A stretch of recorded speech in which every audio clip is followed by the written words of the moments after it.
안녕하세요. 일일텐 구독자 여러분. 오늘 하나님의 말씀을 함께 상고해 보게 되어서 매우 기쁘고 또 함께 하시는 여러분을 주님의 이름으로 축복합니다. 저는 빌리지 교회를 섬기고 있는 최규진 목사라고 합니다. 오늘 묵상하고자 하는 하나님 말씀은 사도행전 5장의 말씀인데요. 특별히 앞부분에 기록된 아나니아와 삽비라의 이야기를 생각해 보고자 합니다. 바로 아나니아와 삽비라가 거짓을 고하다가 죽임을 당하는 그 사건을 기록하고 있는데요.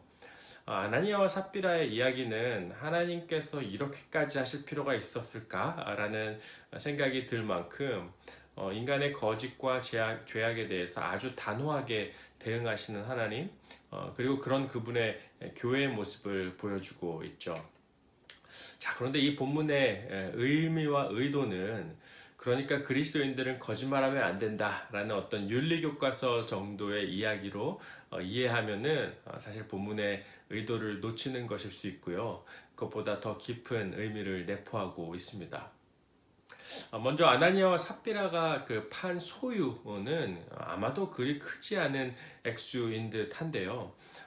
왜냐하면 어제 본문 사도행전 4장에 보면 요셉 바나바가 밭을 팔아서 헌금했다라는 것에 사용된 그 헬라어 단어가 아주 큰 밭이라는 어떤 그런 의미를 뉘앙스를 내포하고 있는 단어에 비해서 오늘 본문에서의 그 소유, 그 땅이라는 헬라어 단어는 비교적으로 작은 땅을 가리키는 단어입니다. 다른 단어이죠. 사실 그 액수가 크던 적던 아나니아와 삽비라는 그들의 소유 중 일부를 팔아서 교회 공동체의 유익을 위해서 좀 더 정확하게 말하면 교회 내에 가난한 사람들에게 전달하고자 했었던 어떤 선한 의도가 처음에 있었던 것은 분명한 듯합니다. 자, 그런데 그 과정에 있어서 결국 그들은 죽임을 당하게 되죠. 아나니아와 삽비라의 죄는 헌금을 덜 해서 그런 것이 아니라 혹은 한다고 했다가 마음 바뀌고 안 해서 그런 것도 아니라 하나님의 성령을 속이려고 했던 것 때문이라는 것을 우리가 알 수 있는데요.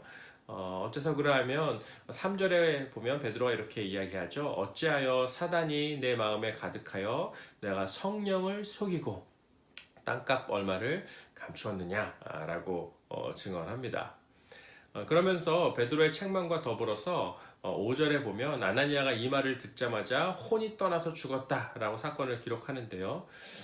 본문에는 생략되어 있어서 약간의 상상력을 필요로 합니다만 아마도 그 자리에서 곧장 다짜고짜 왜 그러냐라고 책망하고 죽였다기보다는 아마도 몇 차례의 대화를 통해서 회개의 기회가 있지 않았을까 상상을 해봅니다.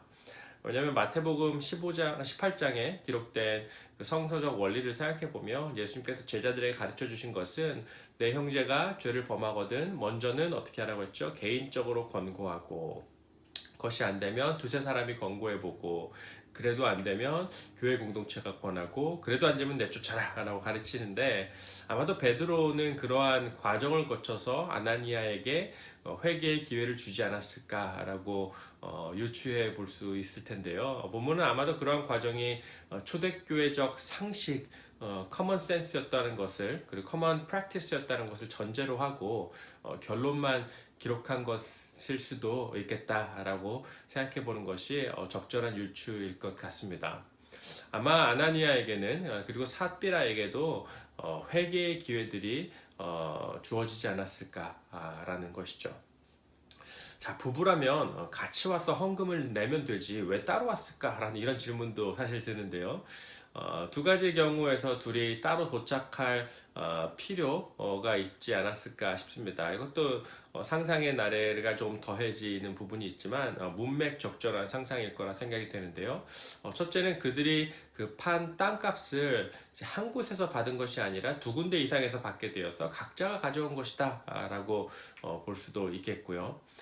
그리고 두 번째 가능성은 그리고 이게 두 번째가 사실 더 프로버블하기도 한데요.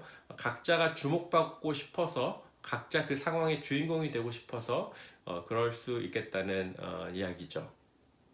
아무튼 그들은 위선으로 거짓을 말했고 아주 참혹한 대가를 치르게 됩니다. 자, 이 사건의 그 본연의 의미를 이해하기 위해서는 이와 아주 유사했던 과거의 한 사건을 떠올리고 기억해 보는 것이 필요할 텐데요. 어떤 사건인지 생각해 보실 수 있겠습니까? 바로 구약성경 여호수아서에 소개되었던 이야기이죠. 가나안 정복 때 아이성 전투 패배의 원인이 되었던 누구죠? 아간 범죄 사건 이야기입니다. 기억하시죠? 사실 이 두 사건 사이에는 아주 유사한 점들이 좀 있습니다.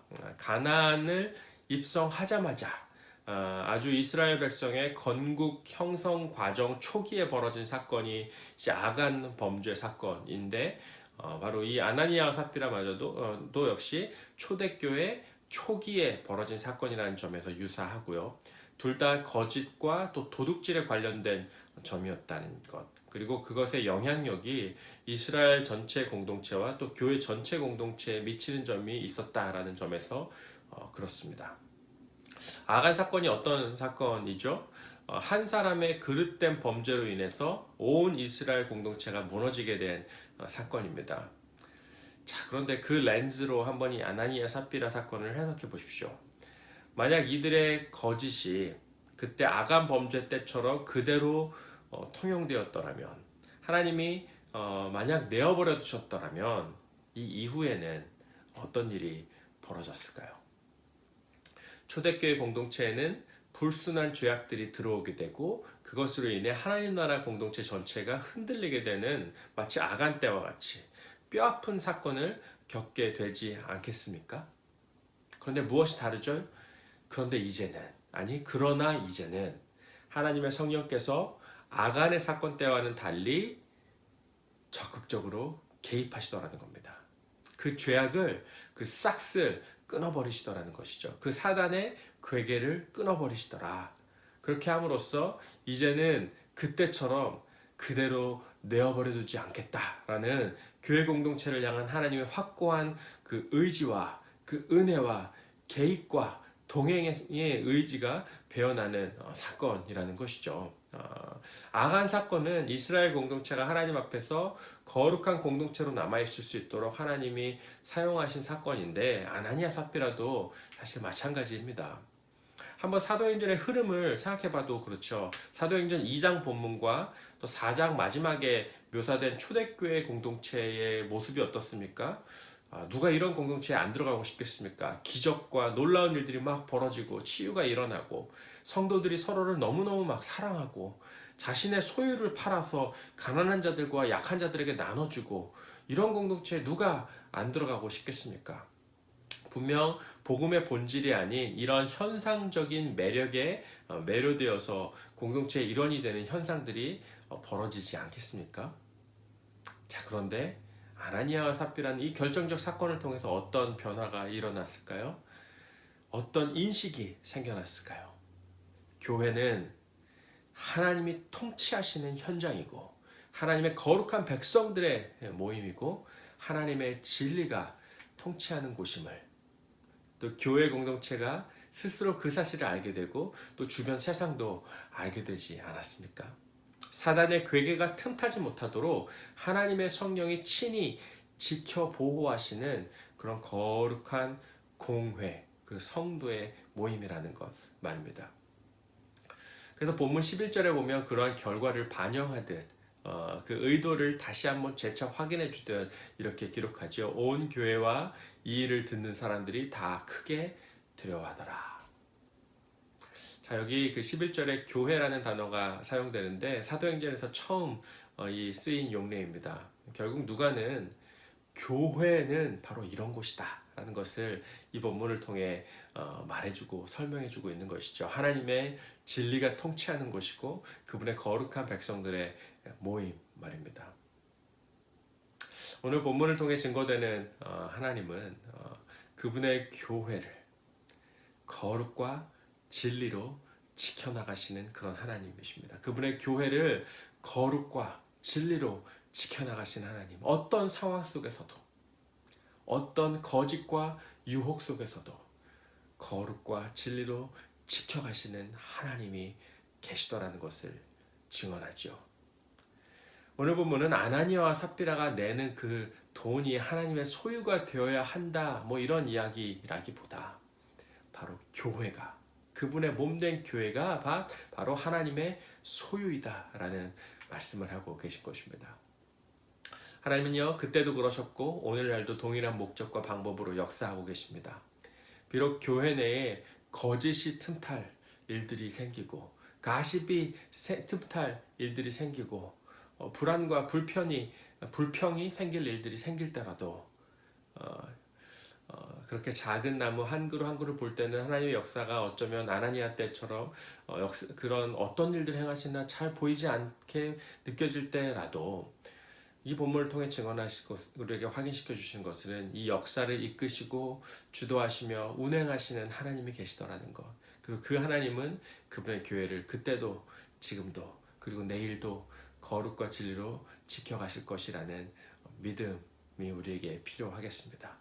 하나님은 그 종말의 때에 그러한 교회를 완성시키실 것입니다. 그렇기 때문에 우리에게 남겨진 질문은 우리가 그런 하나님의 역사에 함께 올라탈 것이냐, 동승할 것이냐, 하고 말 것이냐라는 것이겠죠. 사단의 통치와 괴계가 틈타지 못하도록 오직 하나님의 진리와 하나님의 백성의 거룩함이 추구되어서 하나님의 임재가 가득한 그런 공동체들로, 그리고 그런 범지역적 우리 하나님의 교회, 공교회로 하나님께서 빚어가시기를 바라고, 그리고 그것을 신뢰하고 그러한 성도의 부르심에 합당한 오늘 하루를 또 살아가시기를 주의 이름으로 간절히 축원합니다. 주님, 진리가 선포되는 주님의 몸된 교회로 빚어가십시오. 거룩한 성도의 삶으로 빚으시고 만들어 가시기를 간절히 기도합니다. 회개해야 할 것을 회개하게 하시고 죄악을 발견할 때 통회하게 하여 주십시오. 거짓이 틈타지 못하고 사단의 괴계와 속임이 우리가 속한 공동체 내에 또 온 세상의 교회들 가운데 틈타지 못하도록 주님의 교회를 스스로 세워가 주십시오. 주님의 거룩한 백성으로 우리 안에 계신 성령께서 당신의 형상을 빚어가실 것을 신뢰합니다. 예수님의 이름으로